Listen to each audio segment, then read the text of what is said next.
Hey guys, welcome back. Second semester of statistical reasoning. Today we're going to go into the intro of paired data, and we're going to talk about hypothesis testing.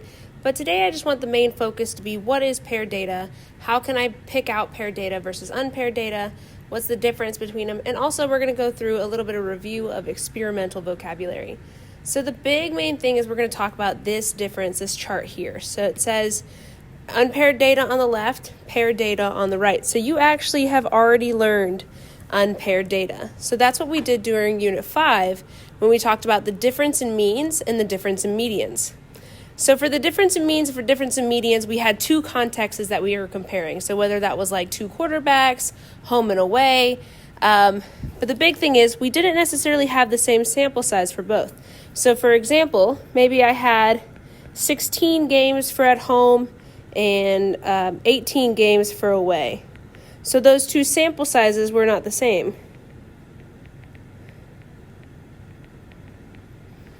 Okay, it can be multiple treatments for one person.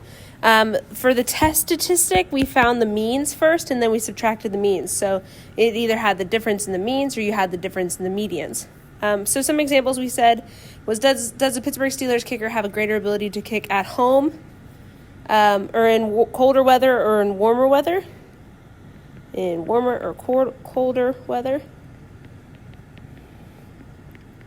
So we may be looking at one subject, and that one subject is doing both of the explanatory variables, kicking in cold versus in warm. So you only have one subject for unpaired data, and you also will have mismatched sample sizes. Now on the flip side of things, for paired data, this is called mean difference. So it's easy to get kind of confused because it uses a similar kind of wording. So you're going to have two different contexts, and there's going to be multiple subjects that are testing both of those contexts. So that means that you'll have data for each person or each team. So this keyword here, each, that's a big thing to tell me that it's going to be paired data. So think about like if we're sitting in class and we're each taking a test, I'm going to have data for each of you guys.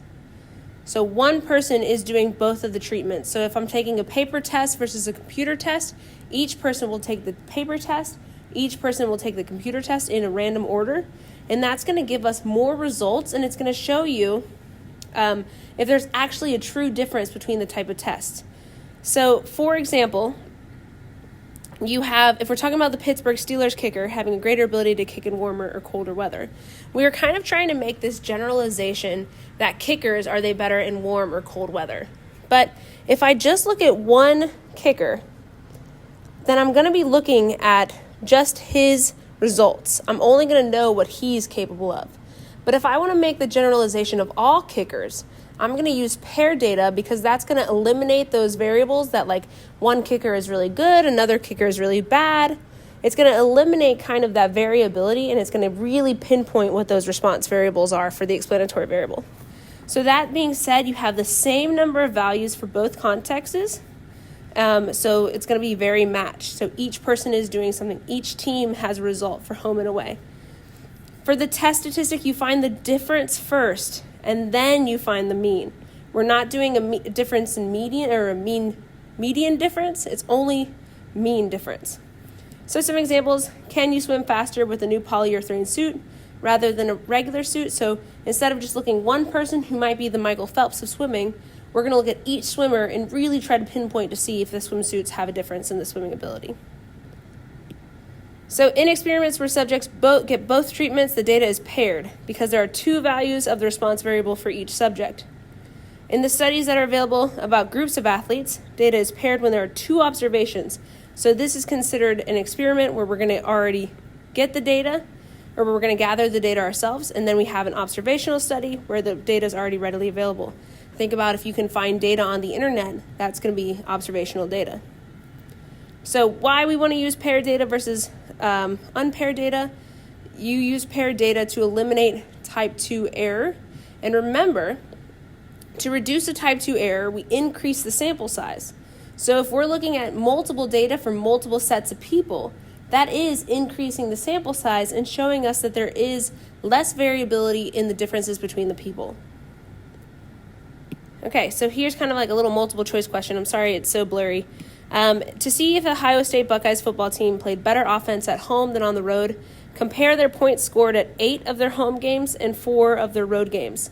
So ask yourself, is this paired or is this unpaired? The big thing here is I see different numbers of games.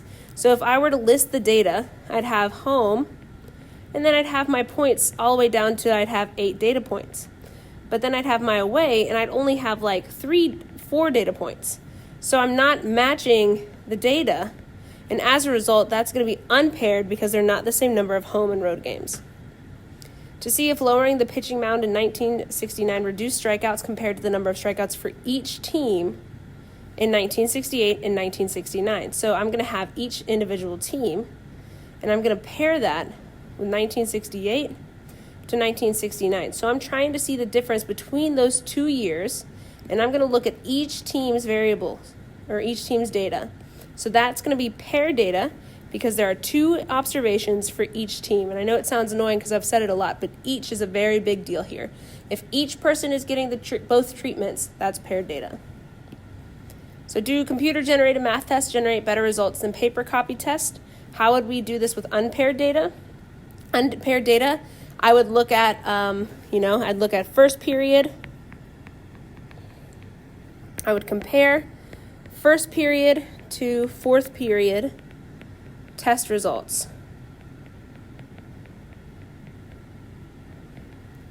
Okay, I would give, I would give first period the computer copy, fourth period the paper copy, and I would look at those averages. So that test statistic would be either difference in means or difference in medians. So that's unpaired data.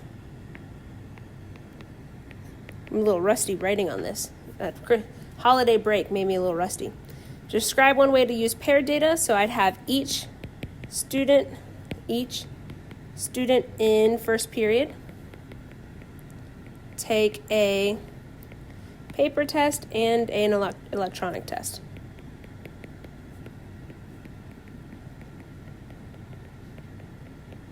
Okay, the big reason why this red one is unpaired is because I might have 30 kids in first period and 17 kids in fourth period. So not every student is doing both tests. Only classes are doing the different tests. And we're going to recall some experimental vocabulary because I've been saying response variable, and you might be saying to yourself like, oh, I don't remember response variables. So explanatory variable, that's what's deliberately changed in an experiment, and the response variable is what is the result of that change. So let's talk about the computer-generated versus the paper copy test. The change is the type of test that I'm giving you. The response variable would be like the amount of questions that you get right. So based on the test that you got, did you improve your score? Did your score change? The treatment is how many subjects and what they're assigned to do. So if each class does both tests, let's just say if we're talking about first period doing both tests, each student in the class is going to take the electronic test. Each student in the class is going to take the paper copy. Controls are things that are outside variables that we don't necessarily want to change. So we don't want to change the type of questions that we're asking. We don't want to change the number of questions that we're asking. We don't want to change the time allotted for each question. The subject is the person or the people who are receiving the treatment. So in class, we're going to do a little bit of activity. We're going to work with a partner, developing a paired experiment and a different unpaired experiment. And you're going to talk about each of those breakdowns of the experimental vocabulary and kind of think about which one gives you more evidence of that response variable. So if you are at home doing this, just make sure that you type this up and then you send it to your teacher. So because we want to see how you're doing with that past vocabulary as well as the new vocabulary of paired versus unpaired.